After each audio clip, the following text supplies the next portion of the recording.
Halo semuanya, gue Luis di Kaneta KD.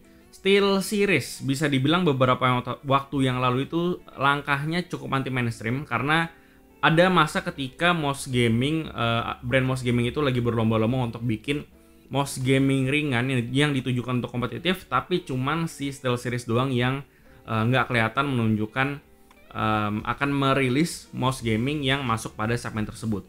Cuman mereka kemarin itu sebenarnya sempat ngerilis yang namanya SteelSeries Aerox 3 yang dimana cukup mengejutkan gue karena ternyata eksekusinya cukup baik, dan untuk sebuah mouse gaming wireless dia itu harganya sangat masuk akal banget mengingat beratnya itu selevel dengan G Pro X Super LED dari si Logitech. Nah mungkin nanti kalau misalkan ada kesempatan gue akan bikin long term review dari si SteelSeries Aerox 3, dan nanti kalau misalkan ada kesempatan lagi juga gue mungkin akan bandingkan dengan si G Pro X Super LED juga. Jadi kalian stay tune aja, kalau misalkan ada kesempatan nanti akan gue bahas.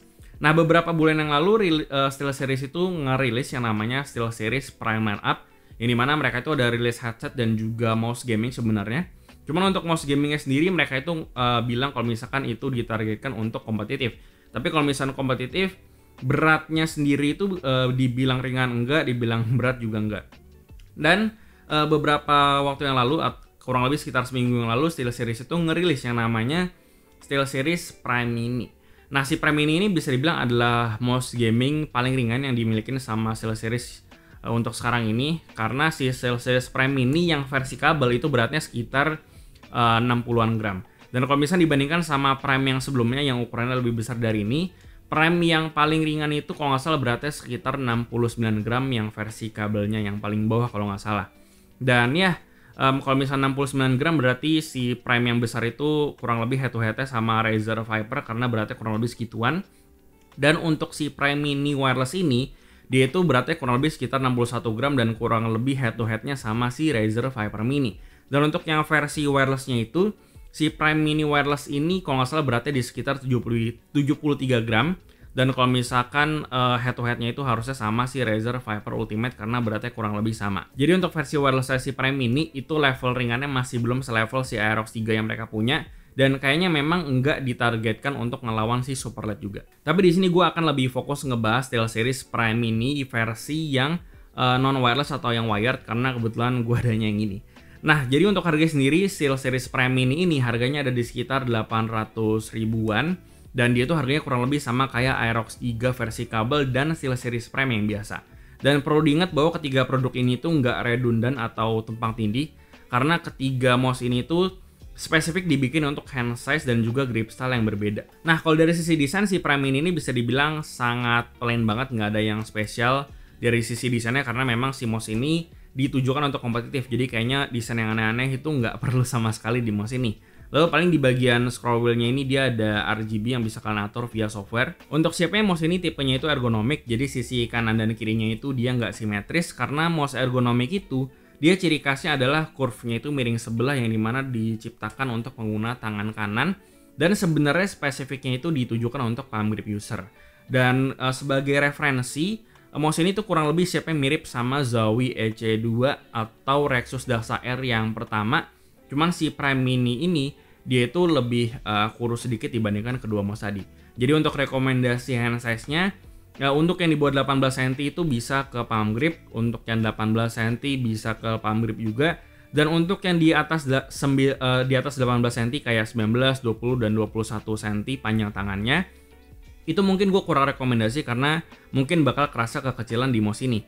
Karena kalau misalkan di atas 18 cm mungkin gue bakalan lebih saranin ke SteelSeries Prime yang biasa.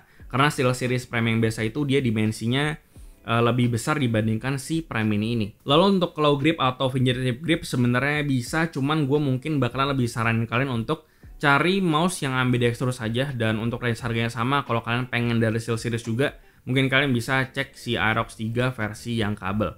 Jadi secara overall si SteelSeries Prime Mini ini sebenarnya lebih ditujukan untuk pengguna palm grip dan juga hand size-nya di bawah 19 cm. Mungkin kayak 18, 17, 16 cm ke bawah itu baru bisa cocok sama mouse ini. Mouse ini nggak wireless tapi dia itu detachable dan kabelnya itu di-include-kan dari boxnya. Bahan kabelnya itu dia udah menggunakan bahan paracord yang dimana paracord-nya menurut gue masih kaku kalau misalkan dibandingkan sama mouse gaming lain yang udah pakai paracord. Contohnya kayak G-Wolves Hati, model O, atau yang punya circular master kayak MM711 atau 720. Cuman meskipun kaku, tapi ini masih jauh lebih mending dibandingkan dengan kabel braided. MOSFET-nya di sini menggunakan rounded PTFE yang sudah cukup tebal dan pinggirannya rounded juga. Jadi feel-nya udah smooth setidaknya di unit gua. Dan untuk switch-nya di sini mereka menggunakan magnetic optical switch dari SteelSeries yang sama kayak Prime yang sebelumnya. Ini mana di sini mereka klaim bisa punya longevity hingga 100 juta klik, dan mereka bilang ini bisa memberikan feel yang enak dibandingkan dengan micro switch pada umumnya, dan bisa lebih konsisten juga menurut mereka karena mereka menggunakan spring yang berbeda dengan micro switch pada umumnya. Untuk feel dari switch-nya di sini gue cukup setuju kalau misalkan switch-nya ini feel-nya udah crispy banget, dan dia itu berbeda dengan micro switch yang biasanya itu pernah gue temuin. Dia itu nggak berat dan dia itu kerasa travelnya gitu, tapi bukan travel yang jauh gitu sih feel-nya. Dan overall sih gue suka sama feel dari switch-nya, dan dia ini intinya berbeda lah dengan switch yang biasa gue temuin pada MOS-MOS yang biasanya pernah gue review ataupun yang gue punya. Lalu untuk button placement kayak browser button dan segala macamnya di sini gue nggak ada masalah, lokasinya udah oke. Dan untuk DPI changernya itu ada di bawah, kalian bisa ganti di sini dan bisa kalian atur semuanya via software.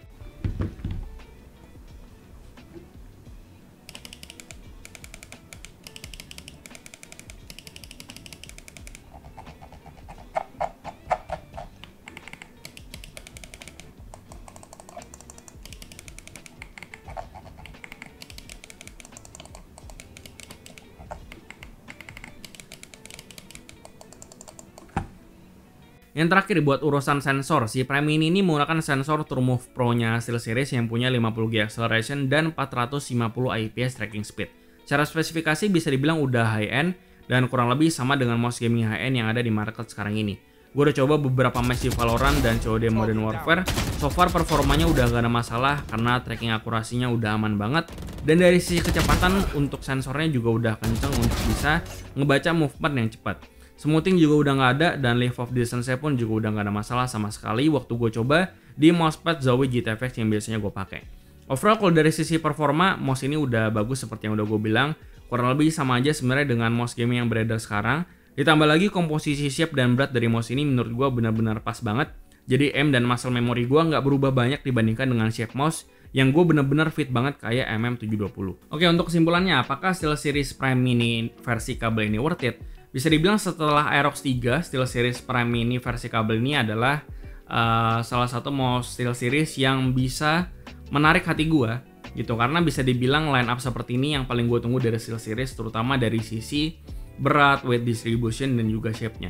Dan bahkan SteelSeries Prime Mini ini shape-nya itu bakalan mudah banget gue rekomendasiin buat kalian, terutama yang handsize-nya itu medium sekitar 18 cm. Jadi kalau dibilang mini, sebenarnya Prime Mini ini tuh nggak mini banget kayak Dead Adder V2 Mini yang dimana dia itu baru bisa palm grip di sekitar 15-17 cm gitu. Jadi kalau dibilang mini, ini tuh nggak mini-mini banget karena sebenarnya masuknya itu ke yang medium handsize kayak 18 cm ke bawah. Lalu kalau dari sisi spesifikasi, sensor, switch, dan fitur semuanya gue nggak ada masalah sama sekali karena spesifikasinya udah masuk ke ranah high-end juga, jadi ya overall nggak ada masalah. Dan buat harga 800.000 sepertinya nggak susah buat gue untuk ngerekomendasiin si SteelSeries Prime Mini ini, terutama kalau misalkan handsize dan grip saya kalian cocok sama mouse ini. Oke, jadi gue rasa itu aja yang bisa gue bahas soal SteelSeries Prime Mini versi yang kabel ini. Seperti biasa, kasih tau gimana pendapat kalian di kolom komentar di bawah, like dan share jika bermanfaat. Lalu follow semua sosial media kami di Facebook dan juga Instagram, lalu join komunitas kami juga di Discord dan juga line open chat, semua linknya ada di deskripsi.